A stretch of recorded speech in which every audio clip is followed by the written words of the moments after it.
Hi friends, welcome to Nanajoy vlogs. എല്ലാവർക്കും സുഖമാണല്ലോ. ഇന്ന് നമ്മൾ തയ്യാറാക്കുന്നത് സദ്യ സ്പെഷ്യൽ വെളുത്ത നാരങ്ങ അച്ചാറാണ് കേട്ടോ. വളരെ രുചികരമായ നാരങ്ങ അച്ചാറാണ്. അപ്പോൾ നമുക്ക് ഇതെങ്ങനെയാണ് തയ്യാറാക്കുന്നതെന്ന് കണ്ടു നോക്കാം. നമ്മുടെ ഈ നാരങ്ങ അച്ചാർ തയ്യാറാക്കിയെടുക്കാനായിട്ട് ഇതുപോലെ 100 ഗ്രാം അളവിൽ നാരങ്ങ എടുത്തിട്ടുണ്ട്. ചെറിയ നാരങ്ങയാണ്. ഞാനിവിടെ ഇഡ്ഡലി തട്ടിൽ വെച്ച് ആവി കയറ്റി ഓരോ നാരങ്ങ 4 പീസാക്കി ഇതുപോലെ അരിഞ്ഞെടുത്തിട്ടുണ്ട്. ഇതിലേക്ക് 1/2 സ്പൂൺ ഉപ്പ് ചേർത്ത് കൊടുക്കാം. ശേഷം നല്ലതുപോലെ തന്നെ മിക്സ് ചെയ്ത് കൊടുക്കാം. ഇനി നമുക്ക് ഒരു പാൻ അടുപ്പത്ത് വയ്ക്കാം. പാൻ ചൂടായി വരുമ്പോൾ ഒരു 4-5 സ്പൂൺ അളവിൽ നല്ലെണ്ണ ചേർത്ത് കൊടുക്കാം. നല്ലെണ്ണയിൽ തന്നെ അച്ചാർ തയ്യാറാക്കാൻ പ്രത്യേകം ശ്രദ്ധിക്കണം. എങ്കിൽ മാത്രമേ അച്ചാറിന് കറക്റ്റ് ടേസ്റ്റ് കിട്ടത്തുള്ളൂ. എണ്ണ ചൂടായി വരുമ്പോൾ 1/2 സ്പൂൺ കടുക് ചേർത്ത് കൊടുക്കാം. കടുകെല്ലാം നല്ലതുപോലെ പൊട്ടി വന്ന ശേഷം പിന്നെ വേണ്ടത് 15 അല്ലിയോളം വെളുത്തുള്ളി നീളത്തിൽ അരിഞ്ഞെടുത്തതാണ്. അതും ചേർത്ത് കൊടുക്കാം. കൂടെ തന്നെ മീഡിയം സൈസ് വലുപ്പത്തിൽ 1 ഇഞ്ചി എടുത്തിട്ടുണ്ട്. അതും ചെറുതായി അരിഞ്ഞെടുത്തത് കൂടി ചേർത്ത് കൊടുക്കാം.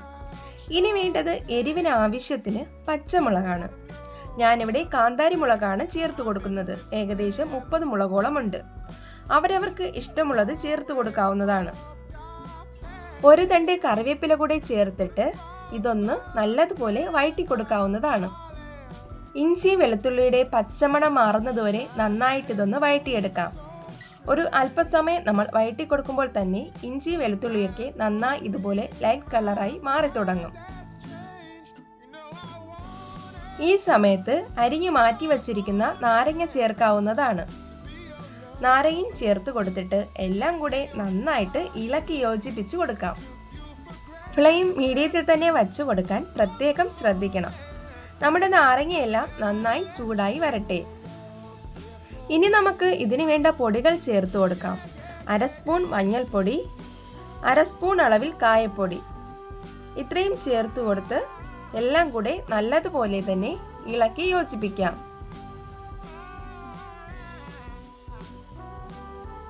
നല്ലതുപോലെ തന്നെ ഇളക്കി യോജിപ്പിച്ച ശേഷം നമുക്കിനി ഇതൊന്ന് അടച്ചു വെച്ച് നല്ലതുപോലെ വേവിച്ചെടുക്കാം. 1 മിനിറ്റൊക്കെ അടച്ചു വെച്ചാൽ മതിയാകും. നമുക്കിനി തുറന്നു നോക്കാം. ഇപ്പോൾ കാണുമ്പോൾ തന്നെ മനസ്സിലാകും നാരങ്ങയിൽ നിന്നും വെള്ളമൊക്കെ ഇറങ്ങി കുറച്ചുകൂടെ സോഫ്റ്റ് ആയിട്ട് വന്നിട്ടുണ്ട്.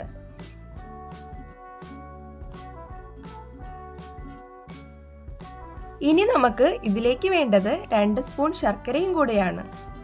ശർക്കര ചേർക്കുന്നത് നാരങ്ങയുടെ ആ ചവർപ്പ് മാറി കിട്ടാനും പുളിരുചി ഒന്ന് കുറഞ്ഞിരിക്കാനും കൂടെയാണ്. ഈ സമയത്ത് ആവശ്യത്തിന് ഉപ്പുപൊടി കൂടെ ചേർത്ത് കൊടുക്കാവുന്നതാണ്. ശർക്കരയ്ക്ക് പകരം 2 ടേബിൾ സ്പൂൺ പഞ്ചസാര ചേർത്ത് കൊടുക്കാവുന്നതാണ്. സ്കിപ്പ് ചെയ്യാതെ ചേർക്കണം. എങ്കിൽ മാത്രമേ നാരങ്ങ അച്ചാറിൻ്റെ പെർഫെക്റ്റ് ടേസ്റ്റ് കിട്ടത്തുള്ളൂ. അപ്പോൾ ഇതെല്ലാം ചേർത്ത് നല്ല രീതിക്ക് തന്നെ ഇളക്കി യോജിപ്പിച്ചു കൊടുക്കാം.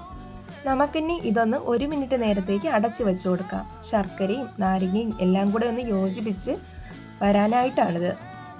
ഇപ്പോൾ ഇവിടെ ചെറുതായി വെള്ളമൊക്കെ ഇറങ്ങി ചെറിയ ഗ്രേവി ആയിട്ടുണ്ട്. നാരങ്ങ ഇവിടെ ഇതാ ഈ രീതിക്ക് നല്ലതുപോലെ തന്നെ വെന്ത് വന്നിട്ടുണ്ട്.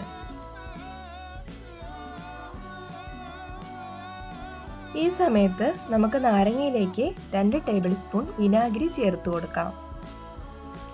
എല്ലാം കൂടെ ജസ്റ്റ് ഒന്ന് ഇളക്കി കൊടുക്കാം. വിനാഗിരി ചേർത്ത് കൊടുക്കുമ്പോൾ കുറച്ചധികം നാൾ അച്ചാർ കേടാകാതെ ഇരിക്കും. വിനാഗിരി നല്ലതുപോലെ ചൂടായ ശേഷം ഫ്ലെയിം ഓഫ് ചെയ്യാവുന്നതാണ്. നമുക്കിനി വേണ്ടത് നല്ലതുപോലെ തണുത്ത ശേഷം ഒരു ഗ്ലാസ് ജാറിലേക്കോ അല്ലാന്നുണ്ടെങ്കിൽ എയർ ടൈറ്റ് ആയിട്ടുള്ള ബോട്ടിലിലോ മാറ്റാവുന്നതാണ്. ഫ്രിഡ്ജിൽ സൂക്ഷിച്ചാൽ മാസങ്ങളോളം കേടാകാതെ ഇരിക്കും. പുറത്ത് വച്ചിരിക്കുകയാണെങ്കിൽ 1 മാസത്തോളം ഇരിക്കും. ഇപ്പോൾ നമ്മൾ കഴിക്കുകയാണെങ്കിൽ ചെറിയൊരു ചവർപ്പും അതുപോലെ തന്നെ ചെറിയ പുളിപ്പും ഉണ്ടാകും. 4-5 ദിവസം വെയിറ്റ് ചെയ്യണം. എന്നിട്ട് കഴിക്കുമ്പോഴാണ് അച്ചാറിന് പെർഫെക്റ്റ് ടേസ്റ്റ് ഉണ്ടാകുന്നത്. ഈ ഒരു രീതിക്ക് നിങ്ങൾ വെളുത്ത നാരങ്ങ അച്ചാർ തയ്യാറാക്കി നോക്കൂ. നിങ്ങളുടെ ഫേവറേറ്റായി മാറും. അത്രയ്ക്ക് ടേസ്റ്റാണ്.